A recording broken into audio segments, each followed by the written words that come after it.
This video is not intended for children. Viewer discretion is advised. If you haven't already, please like, share, and subscribe. Thank you. Thank you.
Good morning, Valhalla. How is everyone doing out there this morning? Mark the Infinitely Tired. Good morning. Bird of Prey 5. Kapla, brother. Binding Belly Button. Good morning. Adega Outlaw. Doctor and author Adega Outlaw. Samantha Joe, the Valkyrie. Sam is here. Purple Lady, the other Valkyrie is here. Good morning, Valkyries. Dave G Sound. How is it doing? Max World Entertainment, Trey, my brother from another mother. You know, he runs a mirrored version of this show at 8 o'clock every night, 8 p.m. Central Standard Time. Trey's Tribbles, Max World Entertainment. He covers Star Trek. He covers fan films. He covers sci-fi. Man covers everything. Absolutely wonderful show. If you are not subscribed, go to his channel and check it out. Trey over at Max World Entertainment. Psycho Dorp 9, good morning. Jitsi Lemons. Is it Jitsi? Lemons, Jitsi. Good morning. Jitsi. Cool. Katia Star, good morning, Katia. Mountains of Elysium is here. How is everyone doing this morning? Chris Persia, the wrench of wrenches, is here. Who else we got in here this morning? We've got Darth Haster. Good morning, B-Star 333. B-Star, you keep changing your icon. It completely throws me off. I'm like, who the hell is that? Looks like Beaker off of the Muppets. And I'm like, oh shit, it's B-Star. Not Ryan Johnson is here. Good morning, Crimson Mist. Did I already say Mountains of Elysium? I don't know. I'm so into my intro. I don't even know. Good Lord. Josh and Rebecca Momini. How are you doing, Josh and Rebecca? Guys, good morning, good morning, good morning. Man, Heirs of Chaos, the Battle Angel is here. Robert Pearson, Psycho Dwarf 9. Jedi Bill 797 and Nina Greener in the chat. Good morning, guys. Immortal Trekneek. Good morning, sir. I like that Trekneek. It's like, you know, my Kung Fu. My Kung Fu is strong. His Trekneek is strong. Yes, it is. Oh, shit. Oh, we've already got one this morning. We have already got one this morning. Hold on. Boom. Stream Elements. Thor, your brother Trey just tipped $2, guys. And what a way to start the day. Skull! There it is! It's beautiful! Take your hat off, boy. That's a dollar bill! Dabo! Oh, shit. And that's what my brother Trey says. Dabo! Oh, shit. Oh, man. What a way to start the day. I love that. I absolutely love it. Take your hat off, boy. That's a dollar bill. Oh, shit. Well, I love that video. Bionic Belly Button. What movie is that? That is A Million Ways to Die in the West. Bionic. And if you have not seen that, that is one of Seth MacFarlane's best movies. I'd laugh my ass off every time I watch that movie. It is so funny. People die at the fair. Did you know that, Cap? People die at the fair. Actually, No, I didn't. Yeah. Hey. Oh, dude, man. There's this scene in that movie where these these people are getting their picture taken, and of course, you know, the contraptions they had back in the late 1800s to take a Oh. photograph, right? So the guy hits the button, and literally the powder that made the flash explodes, blows him all to hell, and sets the family that's getting their picture taken on fire. And Seth MacFarlane and Charlize Theron are like, "Oh my god!" And Seth's like, "People die at the fair," and Charlize Theron's like, "People die at the fair."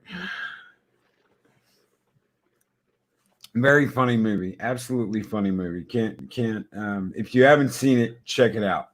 I'll have to see that sometime. One of Seth's best movies. If you love the Orville, yeah, you're gonna laugh your ass off at A Million Ways to Die in the West because it makes fun of everything that happens in the old Wild West shoot 'em up movies. Hey, Kronos, how are you doing? Oh, it's Kronos in the chat too. I missed yeah. him. Hail Kronos. Yeah, I missed you, dude. You were invisible. What is a Seth MacFarlane? Huh. How do you explain Seth MacFarlane? That's a hard one to explain.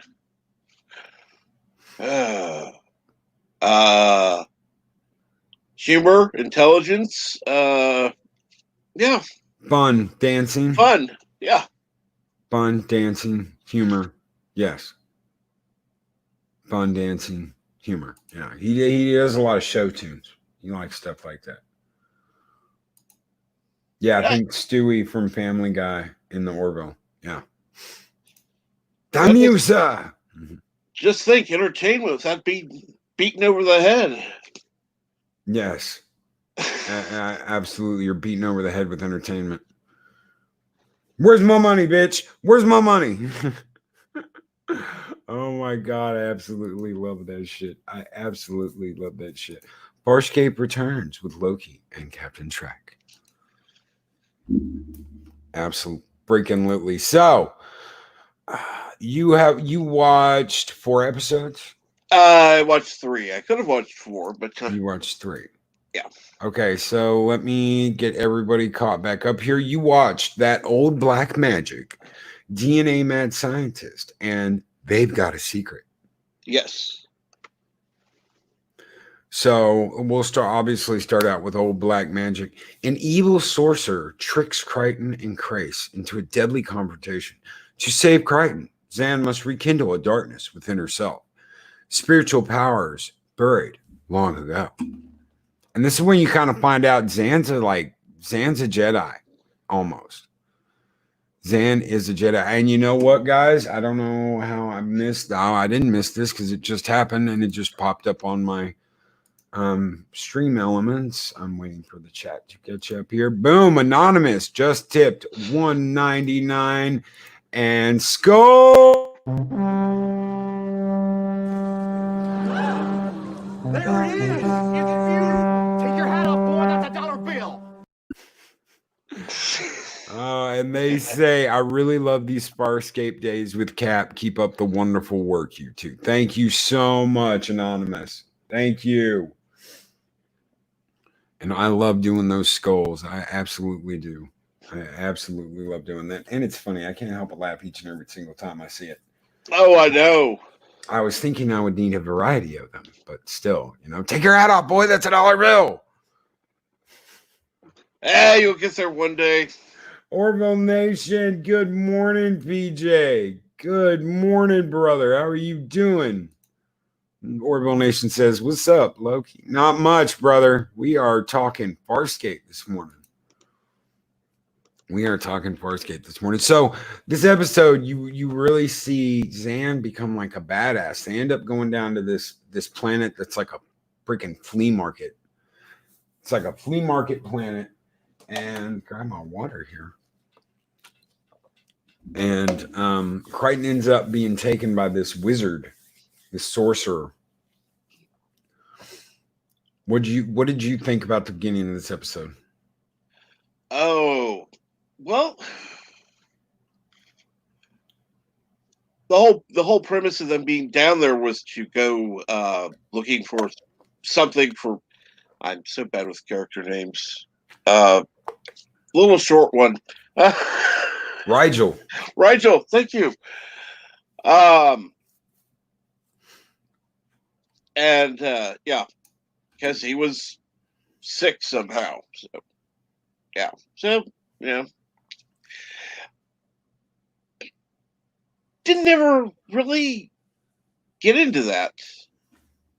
No. It never did really get into what he had. I think Zan, Regillian fever or some shit like that. But yeah, you never really get over what he has. And Psychodorf Knight says, you lot have won over both of my housemates. Neither of them is a morning person.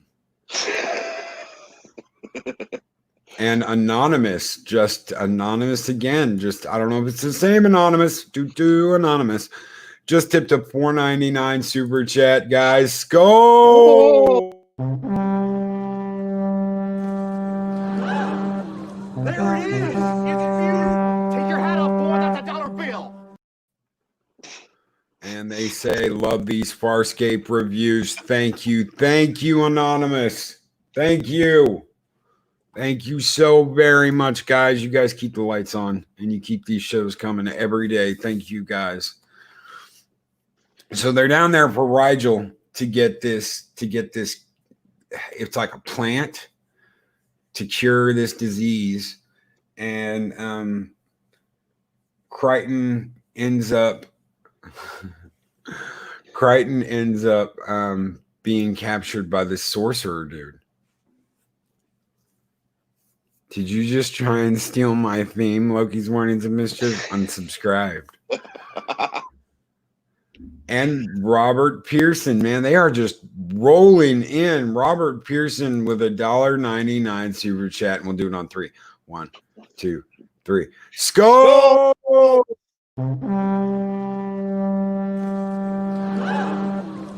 it is! It's you! Take your hat off, boy! That's a dollar bill! And Robert Pearson's going to have to love you all and leave you as it's studio building time. Skull! Yes, Robert Pearson, dude, you take it easy, brother. Thank you so very much, man. Thank you so very much.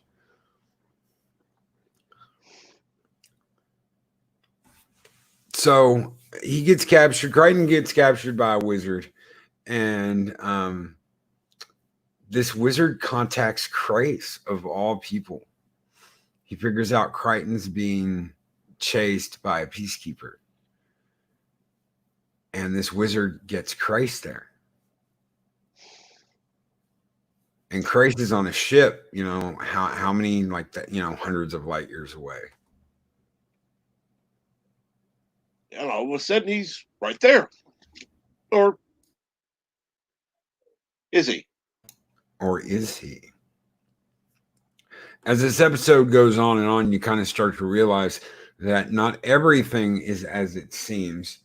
And they're in like a pocket reality. That's what this wizard can do. He can create almost like a dreamscape where, kind of like Freddy Krueger. It's the Freddy Krueger episode of Farscape. It really is. Yeah. It feeds off your fear. So he's like sipping. He's like little sip off their fear and becoming more powerful. Meanwhile, Zan has met a guy that faced off against this wizard before.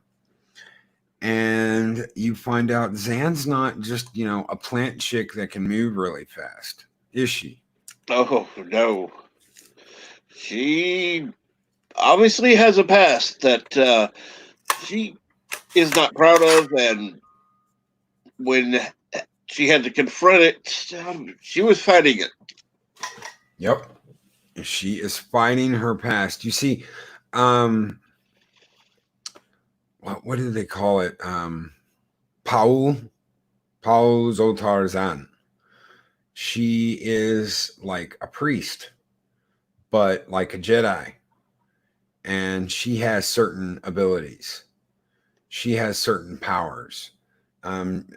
one of the most telling things that you will see later is her ability to touch someone, like she does this to Crichton, and it's like an immediate, no other way to say it, orgasm. It's like the way Crichton explains it is he just had 12 hours of sex in like a second. Yeah, I'm not surprised. Completely. They've shown the fact that her touch offers pain relief, so it's not really surprising that she can do that too. Yeah.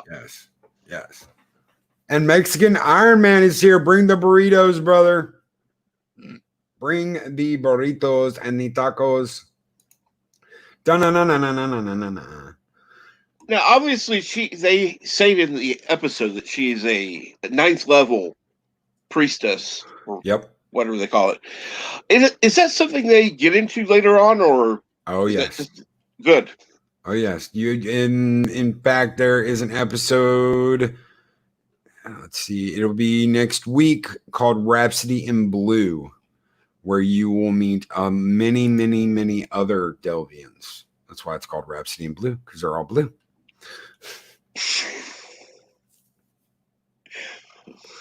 And it will definitely go into just how badass Zan is and why she was sent to prison.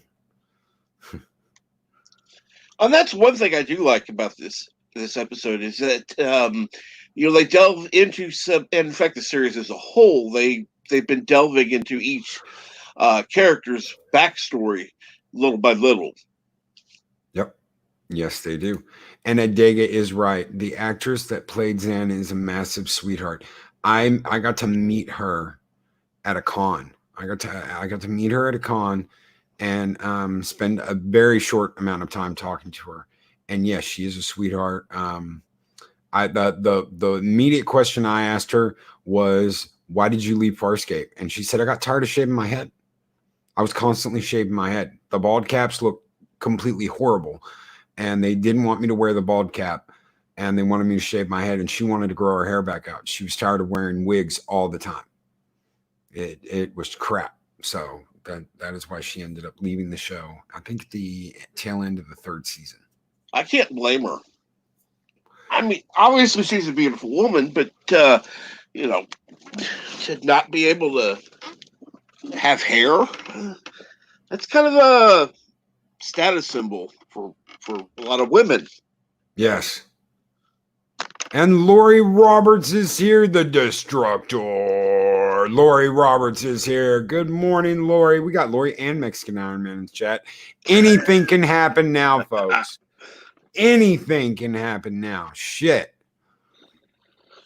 We are at the end of days now. Super Green. Oh, who put that capia? Super Green.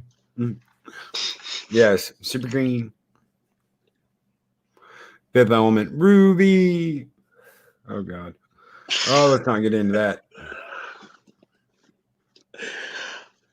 I'm gonna have to start watching more stuff now. That seriously, I did not know that.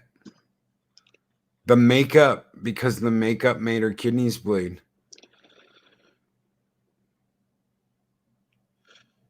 I did not know that, and that's weird because she told me it was the hair. She never said anything. Maybe she just didn't want to, Adega Outlaw. That's not what she told me. Loki's Morning is a Mischief. I had about 10 seconds with her, Adega.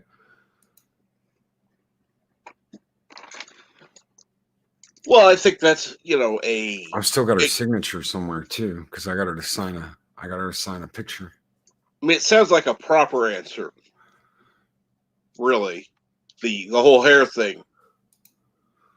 Yeah, it sounds like a proper answer. The Mayans are rallying. Oh shit.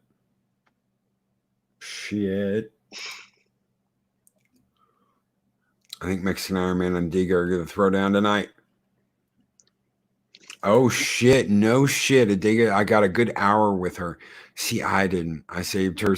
Yes, you got her signature too. Yes, absolutely, absolutely. Yeah, I only got like 10 seconds with her. I got to talk to her very, very shortly. That was the one question I got to ask. If you have a question, make sure it's ready and be very quick. I'm like, okay. I said, thank you so much for signing this. Why did you leave why did you leave in season 3? The hair, they made me shave the hair. I was like, okay. I did not know about the makeup. You learn something new every day, dude. Definitely. That's one reason I like watching the show. Every time you learn something new. Yeah, and even when you rewatch it, see, that's why I love doing this panel with Cap, guys. Is Cap is going into this with a completely fresh set of eyes because he's never watched this show. I've watched this show like 20 fucking times.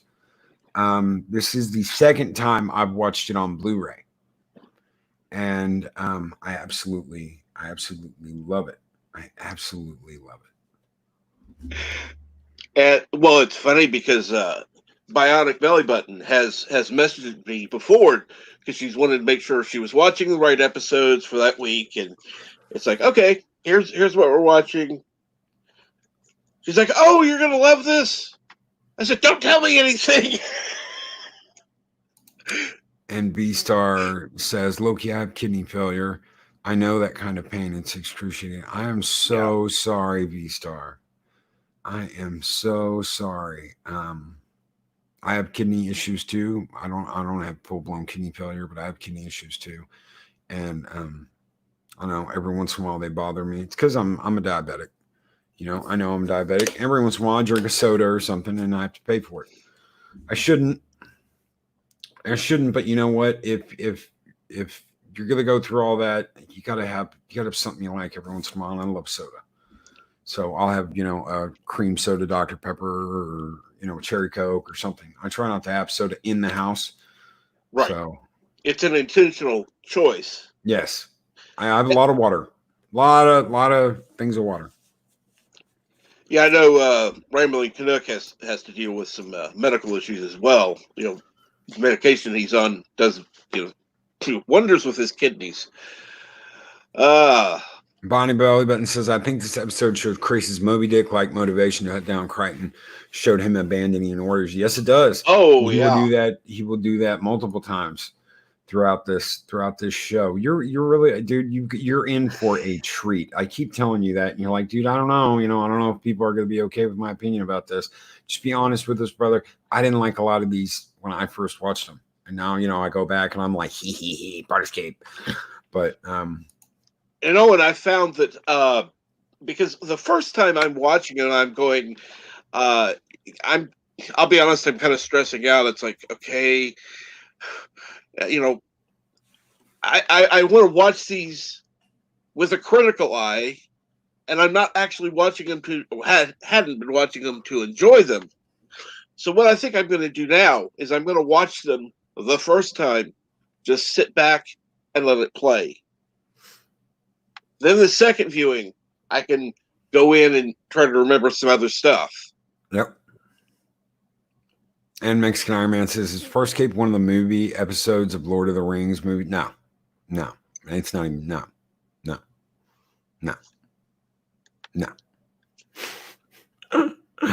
Oh, shit, dude.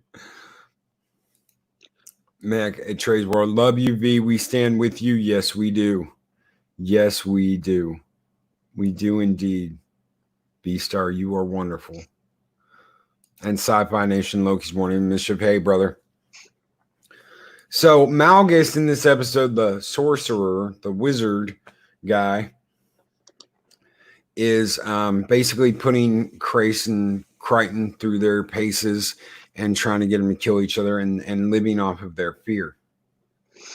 And Kathia makes a good point. Crace is afraid of going back without success. Can you blame him? He reacted to his brother's death. It's a massive mistake. Now he can't go back without something to show for it. He's a peacekeeper. That's right. The interesting part, he's also kind of a vampire. in a way. He is. He is. He's like a vampire. Sip, sip, sip. Sip, sip, sip. Yeah, I want my, hors d'oeuvres, the first course, but then I want my meal.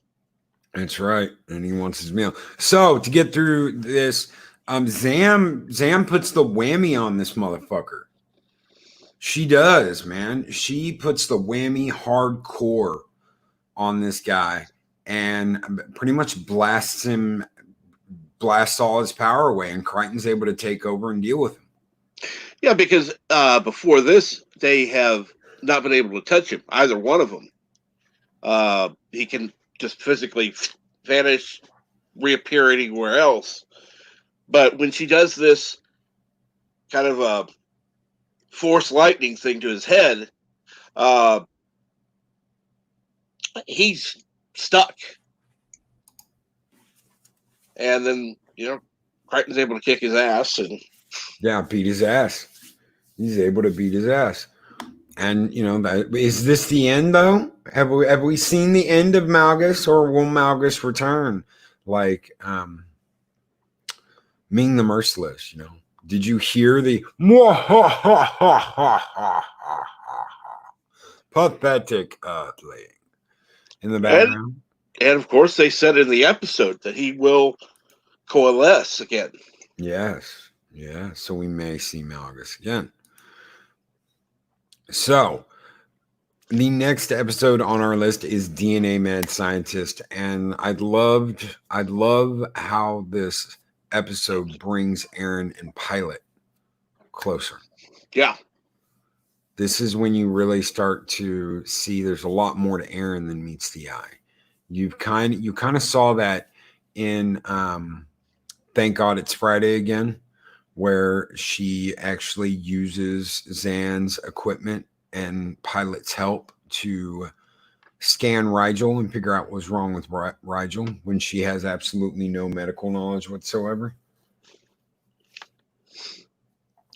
I like that. They show that she has the ability to learn, even though all her life, she was thought, and did only one thing.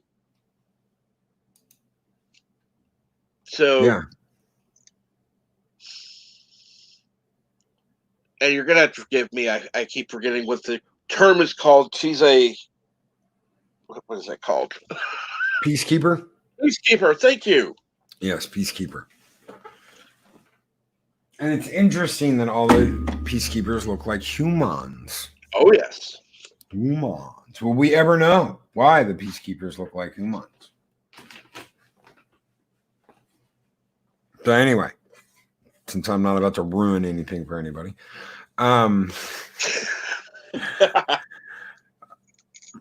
they rip off Pilot's arm. They rip off Pilot's arm because they want something. What do they want, brother? They want to get home. They want to get home. And this other creature has promised them that he can get them home. He can show them how to get home if they get him the arm. Yes, and Purple Valkyrie says, in Rock we believe. Yes, in Rock we believe, even though Rock tried to assassinate Robert Pearson. In Rock we believe.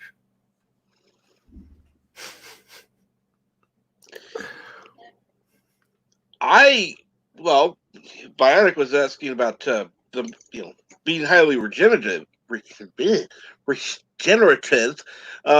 it grow back, do you think? And honestly, that was the impression I got from watching it, that they, with as much as they stressed how regenerative his body is, I don't know, because I haven't seen further on, but I'm suspecting it did.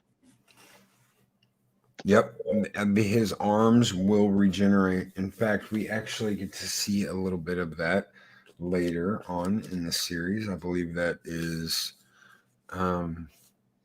somewhere in season 3. You're actually going to get some more information and be like, oh, dude, that sucks. That sucks.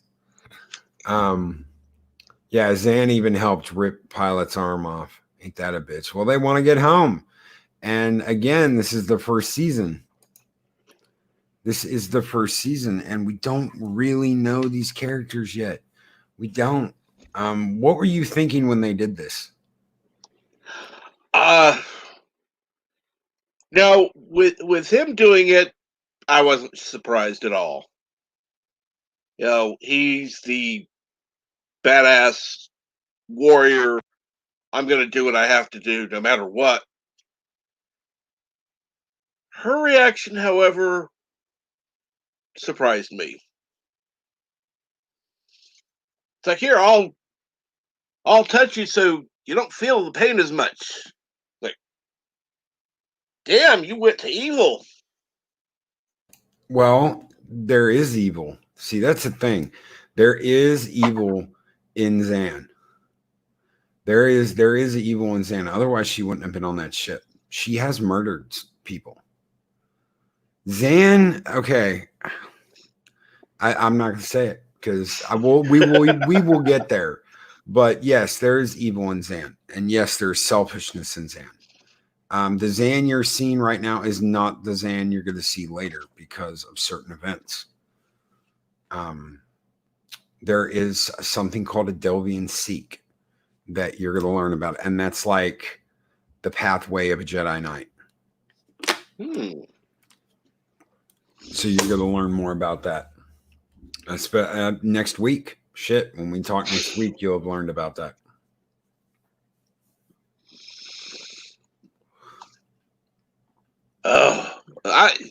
So far, yeah, like I said, I'm going to change the way I've watched the programs. I'm going to be able to just first time through, just relax and watch them, and then I'll go through and look a little more closely.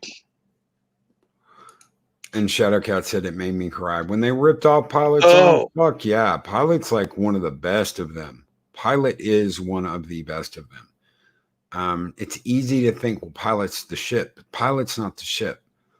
You know, Moya is Moya. Pilot just controls everything inside of Moya. But Moya is Moya. And if Moya just wanted to go out on her own and do whatever, Moya could do that. She just couldn't provide habitable living space and stuff for the crew. A Leviathan can live in space on its own without a pilot. I don't know if they can starburst or not, but they can live in space without a pilot. In a way, it almost reminds me of a less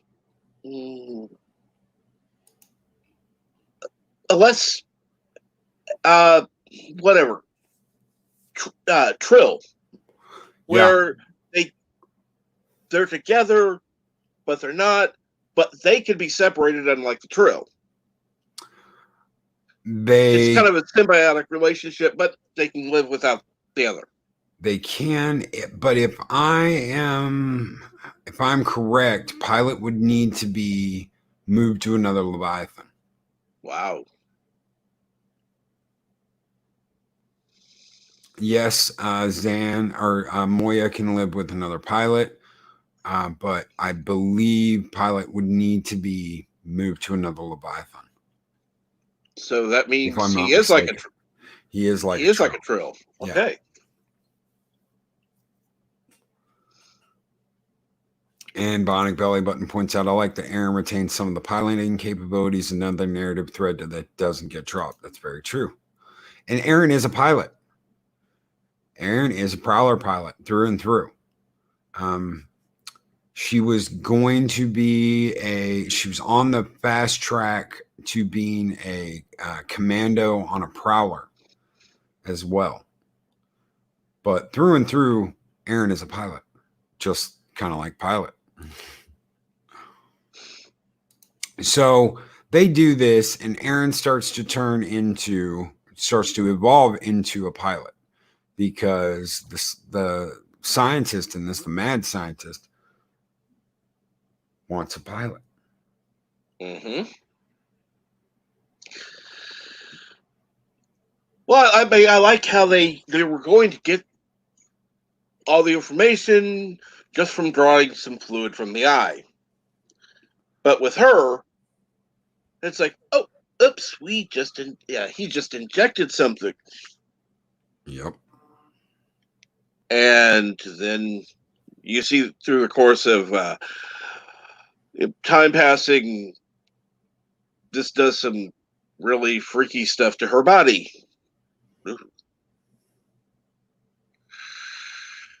And why, in some ways, his quest is almost Borg-like, seeking perfection. Yep. He wants the multitasking capabilities. He wants, and Bionic Belly Button points that out, he wants pilots' multitasking abilities.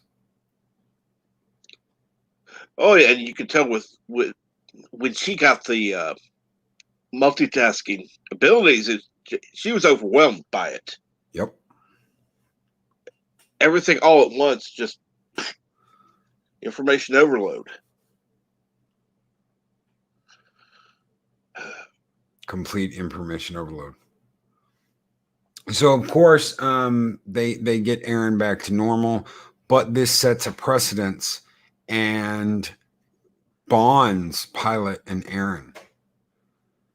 There is now a very, very close bond from this point on between Pilot and Aaron, obviously, because Aaron now appreciates everything that Pilot is.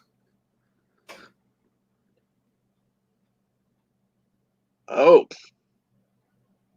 look what we got coming. Oh shit, Samantha Joe just tipped $9.99. And guys, you know what that means. Skull! There it is! Take your hat off, boy. That's a dollar bill. And Samantha Joe says, Farscape is love. Thank you so much, Samantha Joe, for that $9.99 tip. Thank you very much. Definitely. Thank you. So we get into our last episode here. I know we didn't talk much about, but there's not much besides, them learning that, Aaron learning what she learned and forming that close bond with Pilot. They've got a secret, which is the last episode this week, states a routine maintenance check on Moya causes Dargo to relive flashbacks from his past, which reveal the truth behind his Peacekeeper imprisonment. And I don't know about you, but Dargo and Aaron were kind of keeping me in. You haven't really got a full John Crichton yet. To me, Crichton was like kind of boring at this point. Crichton was, he wasn't Crichton yet. Right. And I think they may have held him back and let him go a little wild later. But Dargo was very important to me. Because he had that warrior instinct, and I actually absolutely love that. He had that, I'm going to charge into battle and never say die, and we go down fighting. We go down fighting. That's, Dargo's shtick. Oh, definitely. That's there's no doubt. If it comes to, going into battle, he's in it all the way. Yep. And you find out that he was married to a lovely human, well, not human, but peacekeeper, Lolan. And they have a son that is half Luxon, half peacekeeper named Jothi. So what did you think about these revelations that Dargo was married to a peacekeeper? That was a shock. That was a shock. It's his absolute hatred of the Peacekeepers, which, when you looking back at the events that this covered, you can now understand why. Yeah, and Sebation. Sam Joe caught me on that one. Yeah, I say Peacekeeper. It's Sebation. They call humans Sebaceans. So yes, she was a Sebation female, and of course, you know, the peacekeepers found that revolting that a Sebation would mate with a Luxan Mm-hmm. and have a child. So as this episode went on, what were you thinking about Dargo's story and what Dargo was going through as he was reliving these events? It was kind of, I don't know. I was kind of conflicted with this one. It was, because obviously he was seeing the people on the ship as his, you know, loved ones or ones he hated.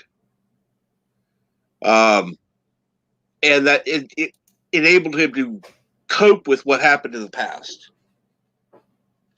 But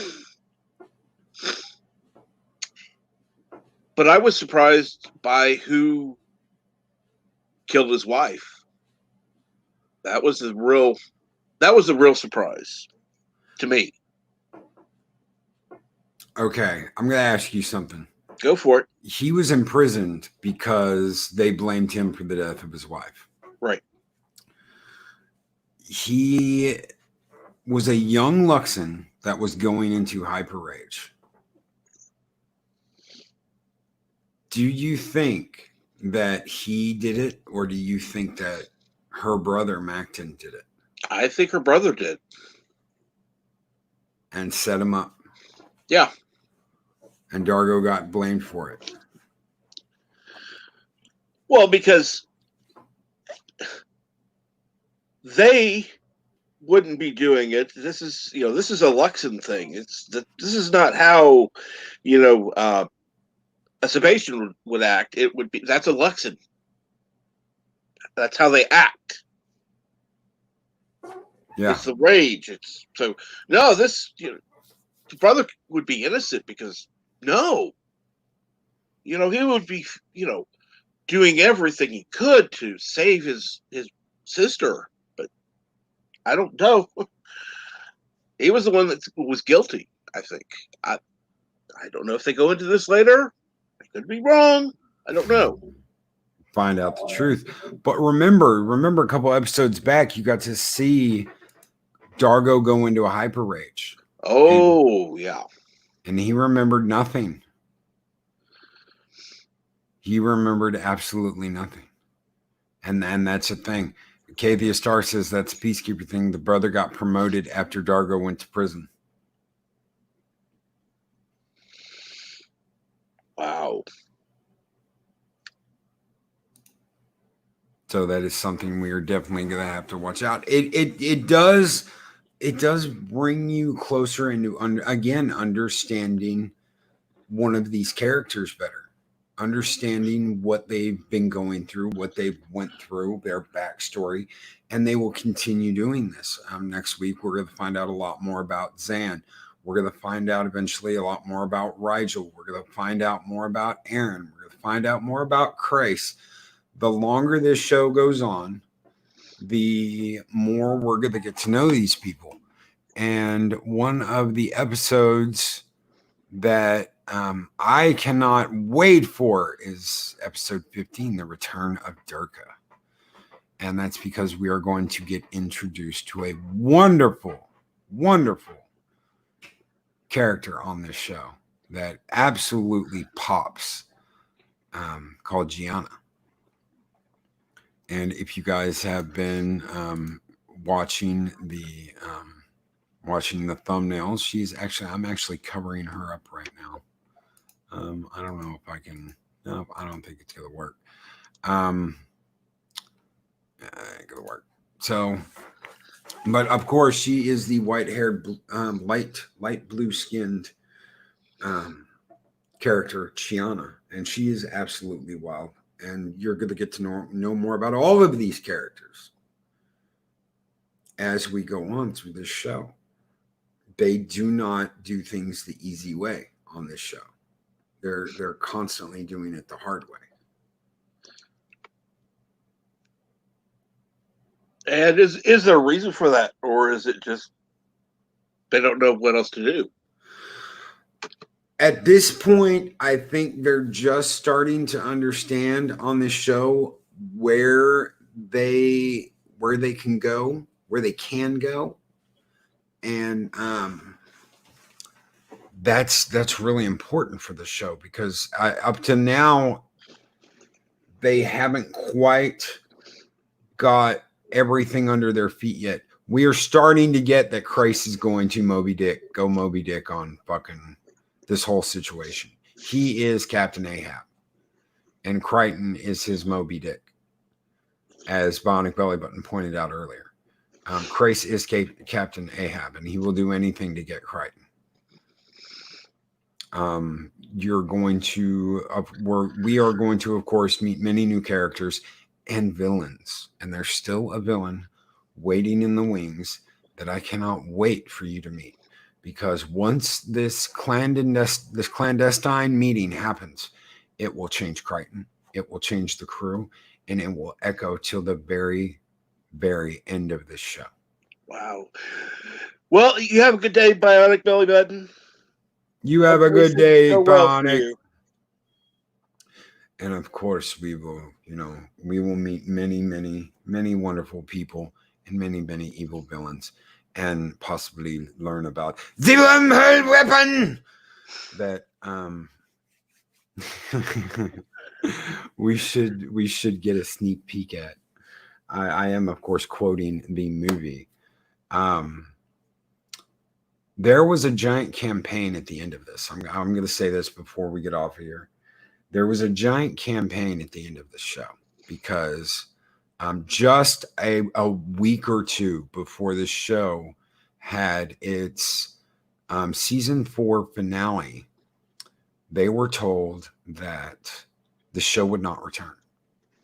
They had already filmed everything. They had already produced everything, and they got shut down. wow. And that normally doesn't happen. They were fully expecting to come back and do a 5th season. Right.